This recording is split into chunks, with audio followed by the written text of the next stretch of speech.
Today, we have a great panel for you because we want to switch up the momentum a little bit. So it won't be one single organization presenting, but instead a combination of multiple organizations to discuss an issue that's very important for the world right now. And that issue is something we hear a lot about every single year at Expo. There's usually at least one audience member who, during a question and answer, stands up and says, "What the heck is WCN doing about human population growth?" There's over 8 billion people that we share this planet with, and that population is growing, and it is having an impact on biodiversity across the world. As you guys heard today, a lot of the shared theme of WCN's work is human and wildlife coexistence and how to reduce conflict between humans living alongside wildlife. And so for this session, we're going to talk a lot about that. How do we live within Earth's means? And so I'm going to call on stage a few panelists, but just to preface this talk, we want to acknowledge that as the human population is growing, and that's a challenge for wildlife across the world, there's also a few different shared crises that we're addressing. So there's human population growth, of course the climate crisis, the biodiversity crisis that you've been hearing a lot about today, but also a crisis within humanity of inequitable distribution of resources. And so we want to acknowledge today that human population alone is not the only issue, but also consumption and different levels of consumption across different countries. So here in the US, we're sitting pretty comfortably today, well-fed after lunch, but across the world, there's a lot of different people who have different needs, and so we want to acknowledge that throughout this discussion. But I'm going to do much less talking and more listening and asking questions from our panelists today. So I'm going to take a seat and introduce some of our panelists. The first one that I want to welcome to the stage is Dr. Gladys Kalema-Zikusoka from Conservation Through Public Health. Big round of applause for Gladys. Thanks, Gladys. Have a seat. Gladys is joining us from Uganda, where she founded Conservation Through Public Health, which you'll hear a lot more about in the panel in a moment. The next up is David Kubuwoga from Painted Dog Conservation. Thanks, David. Cheers. And last but not least is Alex More from Peru, from Spectacled Bear Conservation. Cheers, Alex. Welcome. All right. So actually, the moderator for this panel was supposed to be Dr. Shivani Bala from Owasso Lions. But as you guys saw Shivani talk last night, she's struggling with a bit of a cough and a cold. So she's going to sit this one out and trust me to help manage it for her. So she asked me to share a few words. One of those, to preface this, is that Shivani did some research on what the carbon footprint of a Kenyan family and an American family is. And what she found was that a family of 12 in Kenya, compared to a family of 4 in the United States, in actuality, although there's more individual humans in that family, the family in America consumes about 15 times more carbon a year than that group in Kenya. And so I think that's important, a preface from Shivani that she left us with to guide some of this discussion. But I'll open it up to the panelists. So as you see here on the screen, some of the work from Conservation Through Public Health. I want to ask Gladys to tell us a bit more about some of the work that her organization is doing to address family planning in Uganda and the human population in general. Go ahead, Gladys. Okay. Good afternoon, everyone. I'm very excited to be here for the WCN Expo. We became partners last year, and we're so happy to be here today. We founded Conservation Through Public Health 20 years ago, actually. We're celebrating 20 years this year. And we founded it based on experiences I had working as a first vet for the Wildlife Authority. One of the first cases I had is when people made gorillas sick, and we found that we couldn't keep the gorillas healthy without improving the health of their human neighbors. They got scabies, and the baby gorilla died, and the rest only recovered with treatment. And a few years later, there were other outbreaks, and we realized that we really needed to improve the health of the community. So when we started out, we were just focusing on preventing zoonotic disease. But as time went on, I think it just took about 4 years after founding the organization, we realized that people had very large families. They had at least 10 children per family, when I would visit the women in the communities, because we worked with the women to promote healthcare in the villages around the park. And someone would tell me that they're 36, but they looked much older, and they told me they had 10 children. And someone else would say, I'm 25, I have 5 children already. And when we found out that a lot of them didn't want to have that many children, and this was affecting the gorillas and their habitat as well. Not only was it causing them to have less maternal health, but it was also affecting the wildlife. And when we did a survey, a lot of people would say, I have 10 children, 5 are for chasing wildlife from the garden, the other 5 are for going to school. So of course you can imagine those who chase wildlife from the garden and never go to school will never break the poverty cycle. And when they don't, they will always be depending on the park to survive. There's a big issue of people cutting down trees, poaching animals, and the bigger your family, the more animals you need to poach, the more trees you need to cut, and you can never break that poverty cycle if the children don't go to school. So family planning made sense to really complement our model to prevent zoonotic disease transmission and also to reduce habitat loss. And so it really added a lot to our programs, and it's something called Integrated Population Health and Environment is what it's called. It was initially funded by USAID, but we've had other organizations supporting it. And it's made a huge difference. I would say that when we started out, only 22% of the women were using family planning, and now it's 67% above the national average in rural areas, which increased from 30 to 45. So we're very excited about that. And also, the average family size was like 7 in our area, but now it's gone down to 4. And we've been credited by the government for helping to reduce that, because we basically tell them that, when they have the children they can manage, they'll be able to take them all to school, and there's less need for them to enter the forest to poach and collect firewood. And it's a win-win situation for both, because a lot of them realize how important the gorillas are, because they're helping to lift them out of poverty through tourism and many other interventions, including improving their health. Wonderful. Thank you, Gladys.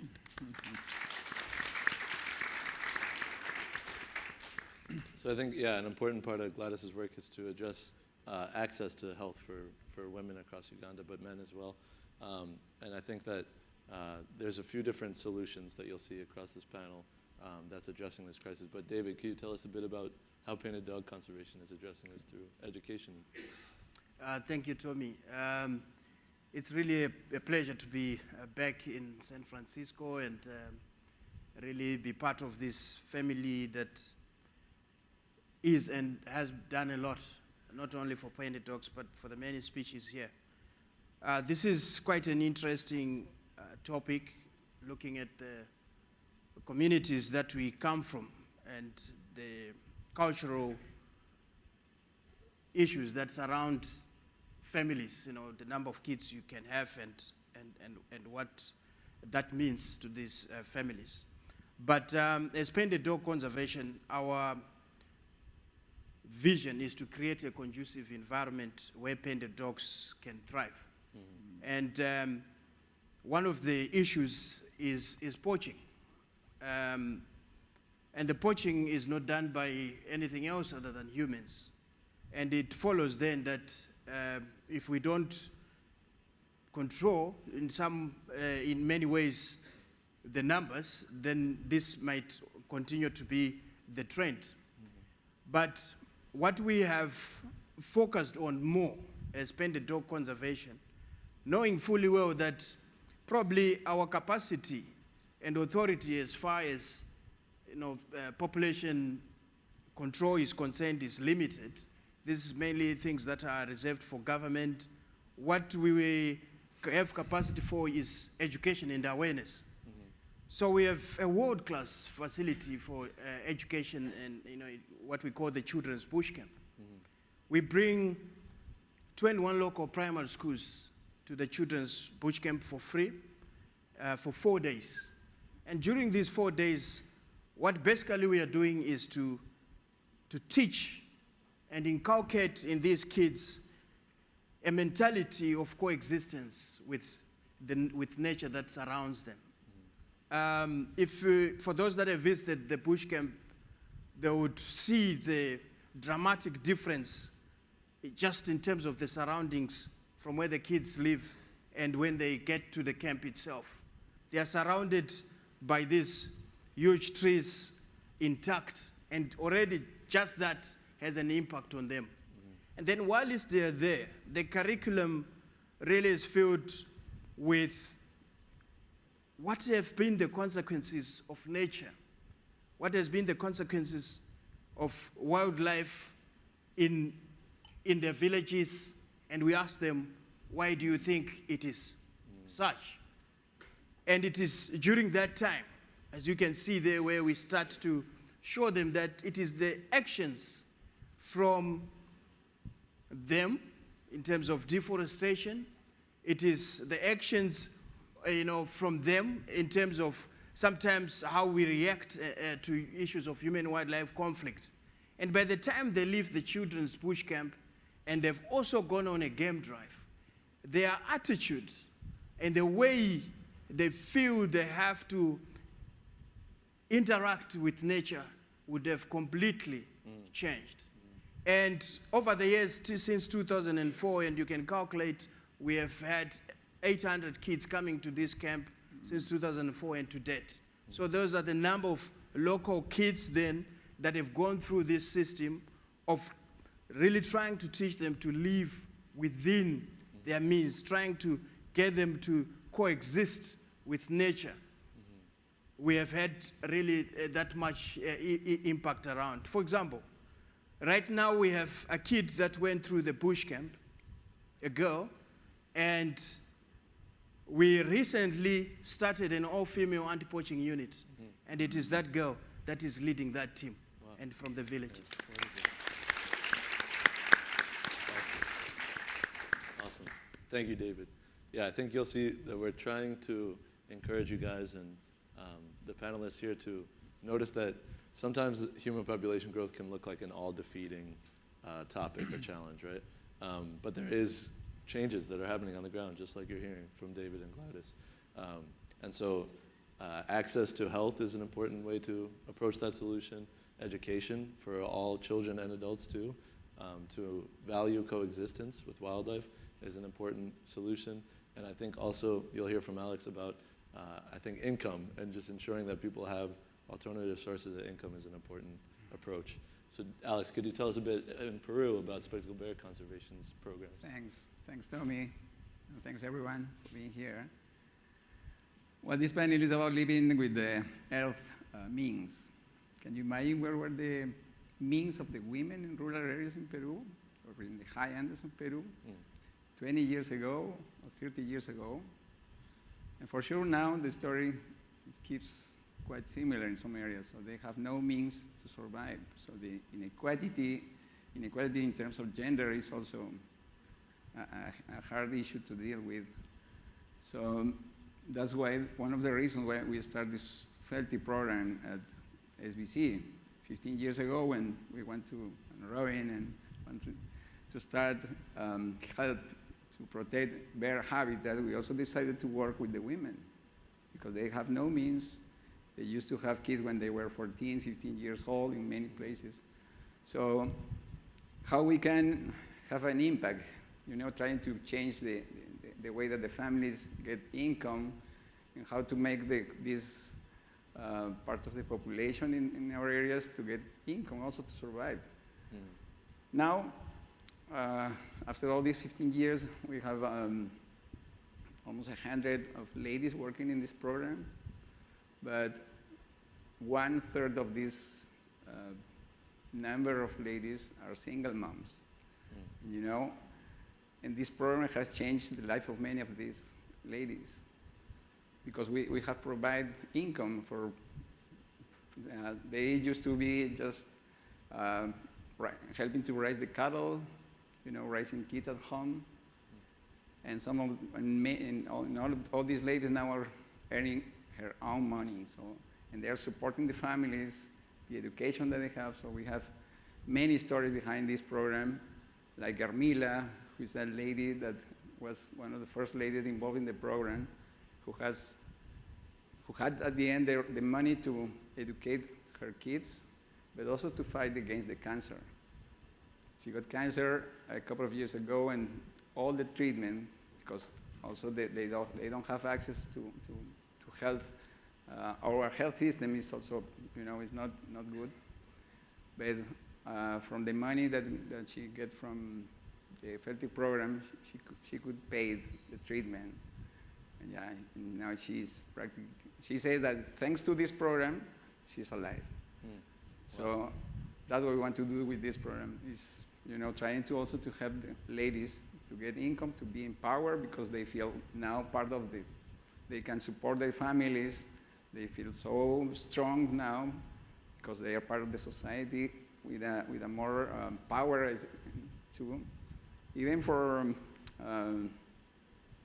and also they are teaching the same to their kids. So that makes for us the difference, because at the end, all these ladies are part of the families that are in the area we want to protect. So if we want to protect their habitat, we also need to create income. Mm-hmm. And probably, that is the main challenge for many of our projects. Mm-hmm. So, yeah. Awesome. Thank you, Alex. Yeah. I think it's really important throughout this panel. We're super lucky. I hope you guys feel grateful to hear some perspectives from around the world, from Peru, Zimbabwe, Uganda. And I think that it's really important, as we talk about this topic, to humanize the experiences in some of these countries. And here at home, too. I'm from New York myself, but I'm actually the youngest of 8 children in my family. So it's not like these problems are as simple as like, oh, it's only people in Africa that are having big families, and in the US, we're all good, we're all clear. No. And like we mentioned before, our footprints here are much larger, often in terms of consumption. But it's not as simple as one continent or another, or even north-south sometimes. So maybe I think it might help to humanize the panel and some of this conversation too, to hear about your families and your life growing up, and your families now, and how you instill some maybe values of coexistence into your own families at home too. I'd love to hear about that. Can you guys share maybe a little bit? Who wants to start? Well, Okay, you're starting there. yeah, I'll take this one. Glad that you, at least I'm not the only one who is the last born of 8. So the irony of it is, my mom, she had the first 3 kids, who was the daughter and the 2 sons in 1969 in Zim. Then the family planning programs came, and she readily volunteered. She was on board. They used to ride bicycles around villages and distribute contraceptives and stuff. But at some point, I believe my grandmother said, put her on the side and let's have a talk. What is going on? But to cut a long story short, I'm the last born of 8. So the last of the 8, it's myself and my brother, and we are both in conservation. So she probably had a premonition to say, at the end, there will be someone who is going to lead. Same here. Who is going to lead the world and do really better things. But I want to bring the cultural aspect that probably drove this, or got my grandma to put the daughter-in-law aside. Families or communities, mostly from where I come from, are centered around collective participation. From the collectiveness, they get security. And if you don't have that, the status, then you will not be considered in many of these things. So those are the circumstances that led to such in the past. I was just kidding with someone that, at least I think I've cut by 50% of what my mom did. I'm a proud dad of 3 sons and a daughter. And I think, like someone mentioned here, it boils down to capacity to take care of the family. It is it is equally important that we, as we discuss issues around living within our means, that we say, what is the impact that these people will have on this environment? For example, with the kids that come to the bush camp, we continuously emphasize that it is your behavior, it is how you interact with nature, it is how you stop littering, for example. This is a big problem in my immediate area and in the country. It is those actions that I think if you do better, it is really what is more important, your behavior and how you interact with the environment, your consumerism, how much really do you amass to yourself, instead of what our communities growing up have taught us that it should be collective. And I think the world has become more individualistic, and with that individualism, we have really sought to amass more and bigger, and that if we take a step back a bit and look at what really worked in the past, where people used to be together like under the tree there and decide things together and really didn't seek to just amass and destroy. I think we could be in a better position to live within our means. I'll give you also something that is happening back in Zim, where the food that we eat, we are being encouraged to go back to what we call small grains, which are natural to the country, and they don't require a lot of water, they don't require a lot of space, and also what you do when you are growing this, you use what we call conservation farming. You don't destroy a lot of the land, you just dig and you plant there, and the holes that you make gather the little water that we are having, and the crops, because they are short season, you'll be able to harvest and you'll be able to take care of your family. So we are being encouraged, and we also support local farmers where we are in Hwange. We support them to make sure that they follow this and people go back to consuming things that are readily available around them, instead of seeking more and bigger everywhere else, which it means you will leave a lot of carbon footprint as you seek and want to gather more and more and more. That's what we are doing. Awesome. Thanks, David. Yeah, I think for those of you that heard Poppy's talk last night and then Gladys, he was talking about the human footprint, right? And how it doesn't necessarily have to be a negative thing if you walk in the right path or you walk in the right direction. And so same, I think what David's saying here is that our handprints, you can have a positive impact on the world too if you're given the right opportunities, access, education, values, How about you, Gladys? Tell us a bit about you. Yeah, actually just building upon what David said. I was actually born in Kampala, the capital city of Uganda, so I was a city girl, until I got to work with the wildlife. I set up a wildlife club in high school, and seeing that there was very little wildlife remaining, having been poached in the Idi Amin days, I felt like I wanted to go out and become a vet who also works with wildlife, having grown with a lot of pets at home. I was the last born of a family of 6. My parents had me from the beginning of their childbearing years, my mom, to the end. So my eldest sibling's 19 years older than me. And I was born at a time when you could have that many children, because I went to a government school, they were the best schools in the country, they would even offer free milk, but now you can't even send your children there. So times have really changed, there's much less around, and Uganda has among the highest human population growth rates in the world, 3.2%, and there's not enough resources from the government. And so there's this heightened awareness that we have to reduce the number. We have to have more manageable families. And now as we speak, actually, I'm here with my husband. We have 2 sons, Indigo and Tendo. People are telling me, why don't you have another one? Why don't you look for a daughter? The whole pressure. But if you have a son in Africa, it's good enough, because you need an heir. I know of some people have had to have 4 daughters just trying to look for a boy, and they end up not even getting a boy. But then there's somebody who really influenced me, Alan Wiseman. He wrote a book called Countdown. He came to visit us in Windy, and when he looked at our 2 little boys, the younger one was around 8 months, and the other one was around 4. He said, "Are you having any more? It will be replacement if you don't have any more." So we really got to think about that. But in Windy, what really resonates is with the women, they want to have more control over their bodies. They're like, why do I have to have a child every single year? I can do something else with my life. Some of them have started businesses. Our best testimony is a lady who had 3 children, and she said she wasn't going to have any more when our program reached her.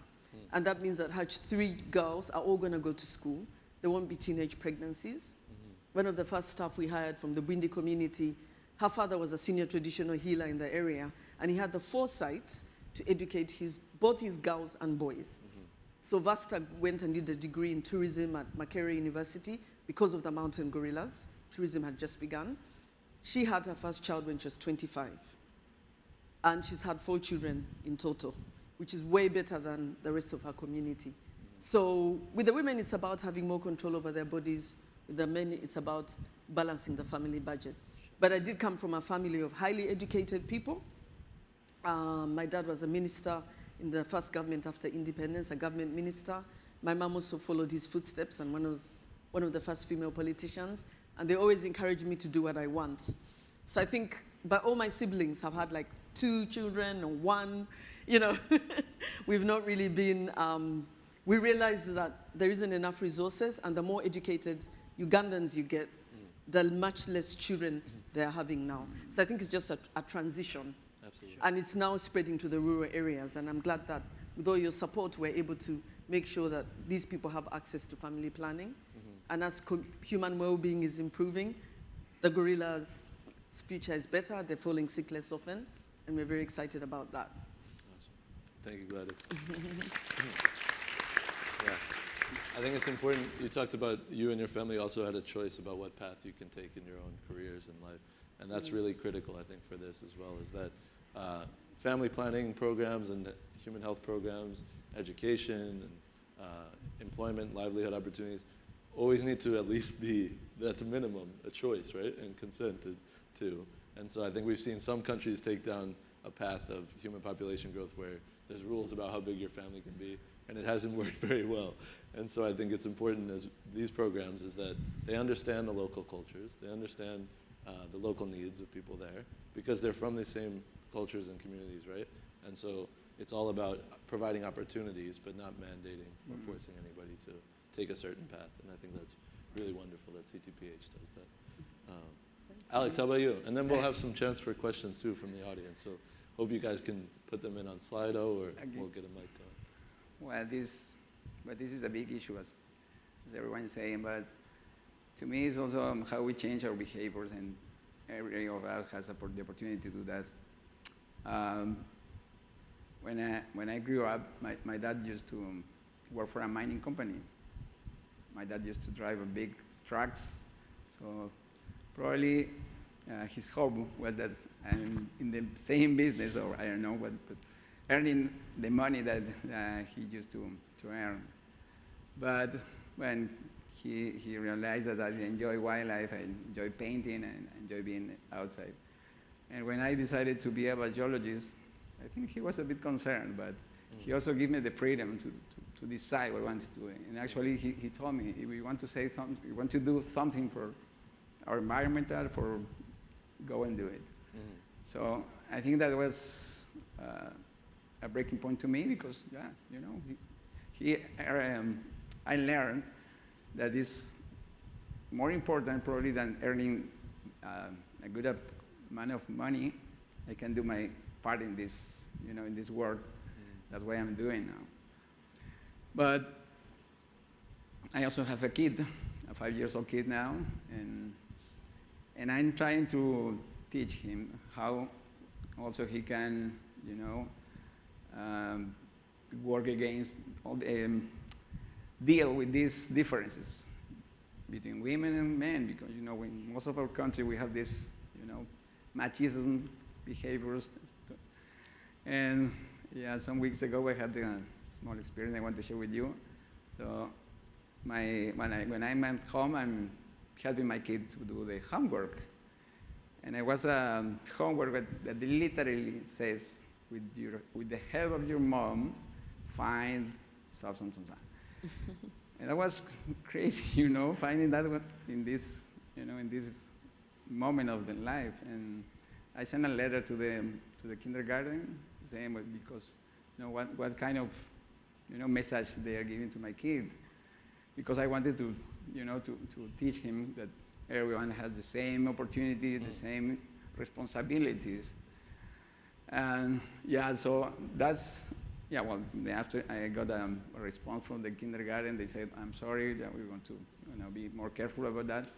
But I think that's one of the, probably is not, to me it was a big deal because, they are teachers, they are trying to teach something to my kid. And even it can be just one, homework, but at the end it can have an impact in how they think, how the kids are thinking, how they have to see the responsibilities that we as parents have. So I think at the end, again, all this panel is about how we can change our behavior in so many ways, and everyone can be a small difference, but then create a big difference. Amazing. Thanks, Alex. I hope you guys see too, I don't know, every speaker that mentioned their own children had a little glimmer in their eyes when they did. And so it's important not to shame that. We're all human, right? And we all have very dear relationships, I think, with our families or parents, hopefully, and siblings. And so the goal is not to shame that, but to understand what resources might help people to reduce their footprint on the world, right? And so I guess, maybe before we turn it over to the audience for questions, I'll ask one last thing, which is, you guys have talked a lot about family, but I think we're part of a global family too, that have to share our resources like David was talking about. And so I'm curious what maybe one last reflection you might have about, for the audience today, that you want them to take home with themselves, or something that you encourage people in the USA to do to support your work or to improve about their own footprint, things like that. What are some takeaways you might have for the audience today? We could start with Gladys if you want. Thank you so much. It's a very interesting topic. Yeah. I would say that some things are non-traditional in conservation, such as supporting efforts so that people can have access to contraceptives. But it really makes a big difference in countries like ours, where I come from. And I believe that that's one way that you as donors can really help to be able to provide access to family planning, where we're working at Bwindi with the mountain gorillas, but everywhere where a lot of conservation programs are. That's a really big issue, either through teaming up with the local health authorities, which we do. I think that's really important. Women empowerment is also very important. I'm actually on the Leadership Council of We Africa, so it's Colleen Begg, who's very well known to everyone. And we started this organization because we're concerned that very few organizations in this world were headed by women, and it was limiting the engagement of women or people understanding the needs of women. And so just by doing it, in our organization, half of our volunteers are men and half are women. Maybe because I'm a female founder, but also it could be because our approach looks at health and conservation together, and men are normally expected to lead conservation efforts, and women to lead healthcare efforts. So it's great that we're able to combine the two, but by improving the health and well-being of people, you're able to improve the health of gorillas and survival of all the other species in their habitat as well. So I think that's something that could really help. I talk about it a lot in my released memoir, Working with Gorillas, and I'm glad that Shivani is also writing one, and I think a lot more conservationists should write memoirs as well, because it's that personal journey is really important. It gets people to understand why we're doing what we're doing. Thank you so much for all the support. Thanks, Gladys.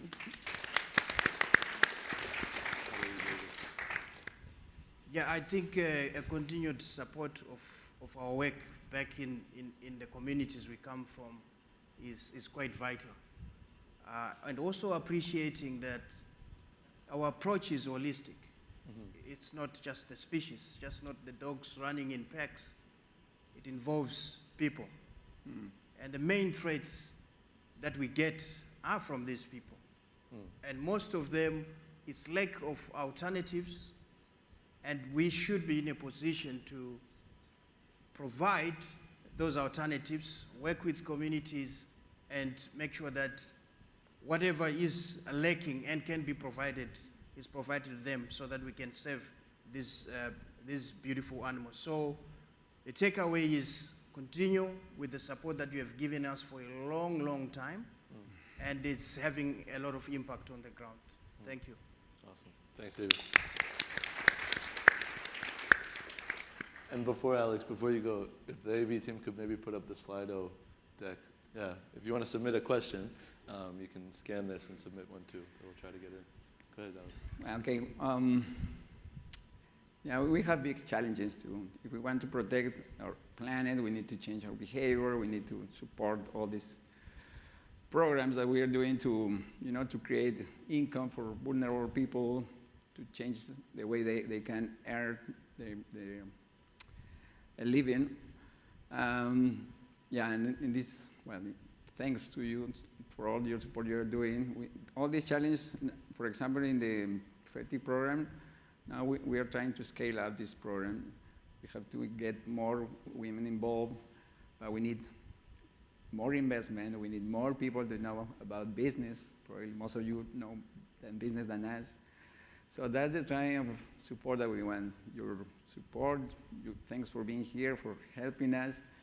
And if you are, interested to help us to change this world, here you have many programs to help. So thank you so much. Thanks, Alex.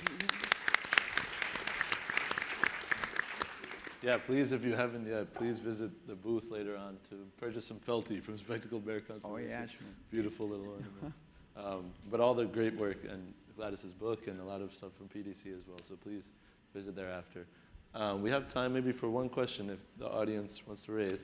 Maybe you could share something you learned from this and then tell us a question you have. Right over here on the other side. Sorry, thanks. In the white shirt. Yep. University of Pennsylvania, you talk about, or kind of all interdependent. University of Pennsylvania just put out a study saying that by the middle of the century, certain parts of the earth are going to be unlivable. Not much can be done about it unless we do something very drastic, and we're nowhere close to that. The top 10 polluting countries on the planet: China, United States, India, Russia, Japan, Iran, Germany, Saudi Arabia, Indonesia. All of your good work could be for naught if we don't get a handle on this thing. What is your reaction to that no matter what you do locally, if we don't do it globally, we're going to cook ourselves out of a planet? Great. Well, I think we have some inspiring responses that maybe what happens locally has a massive global impact too. Does anybody want to try to respond, and then we could talk as a group about it? Yeah, if I may. Of course, there we go. I think it's correct. There's this issue of global north and south. But I think if we point fingers, we probably won't achieve what we all want to achieve together. I think it's high time that we put our efforts together. We discourage even those that are not emitting as much now to come on board before they even start to do it. And those that are, to be encouraged to quickly find alternatives. There's big debates around in different fora, COP this and COP that, for access or financing to the global south in order for them to move away from carbon fuels. But what I'm saying is we just need to work together. The countries that have been mentioned and the countries that probably we represent that haven't emitted as much, but will probably suffer more from the consequences, but we cannot point fingers now. it is time for all of us to join hands together and do the right thing, and so that we can live within our means. Woo! Everybody get behind that. Thank you. Very well. Yeah. Or maybe I just Go ahead, Alex. Quick. Yeah, no, just quick. Just maybe it's just so. You know, all our projects are trying to work in a specific area, but this is a strategic investment in conservation, I think, because, for example, in our case, we are trying to help to survive that special bird population that probably is going to be the best one for under climate conditions. You know, we're going to need these genies of this population. So I think it's the more strategic we can do, probably we can also help, you know, to protect the entire species, or even the places, or even like the women that we are working with, because, you know, if we want to create an income for our lady, then she can educate more her kids, and then we can, you know, make all this, you know, a difference. Make a difference. Absolutely. Thank you, Alex. And Gladys, close us out. just to add on to what has just been said, like some of the interventions we've talked about today are helping to mitigate the impacts of climate change. And having manageable family sizes is one very big way of helping to mitigate that impact. I know sometimes in America it's more about consuming more, and in Africa it's more about so many children, and then you end up consuming more because you can't manage. But, you know, like just community-based family planning is one way to reduce the impact of climate change by getting everybody, you know, together to see what actions can they make, what actions can they do to reduce this impact. You know, planting trees on our end, clean energy cook stoves, you know, planting shade-grown coffee, like Guerrilla Conservation Coffee, which we have. Whatever it is, we can all make a difference, but even from this end, what you consume, you know, are you consuming products that have been sustainably produced? That is also another way that you can reduce the impact on climate. And there's just so many different ways. But yeah, it's something to worry about, but at least there's something that can be done about it. Absolutely. Thank you, Gladys. I think that's why we're all here, yeah? Right. All right, unfortunately, we're out of time for crowd questions because we have to switch to the next presentation. But thank you, sir. And yeah, I hope you guys walked away knowing that this is a collective effort, and you guys are involved in the solutions just as much as the panelists on the stage and the conservationists you heard from today. So I think together we can have a much bigger impact than if we point fingers and try to do it alone. So thank you guys for the panel. Thank you to the panelists. And we're going to switch to the next presentation. So we'll move the chairs off and get started with the next one. But thank you guys. Thank you so much. Big round of applause. Thank you. Thank you.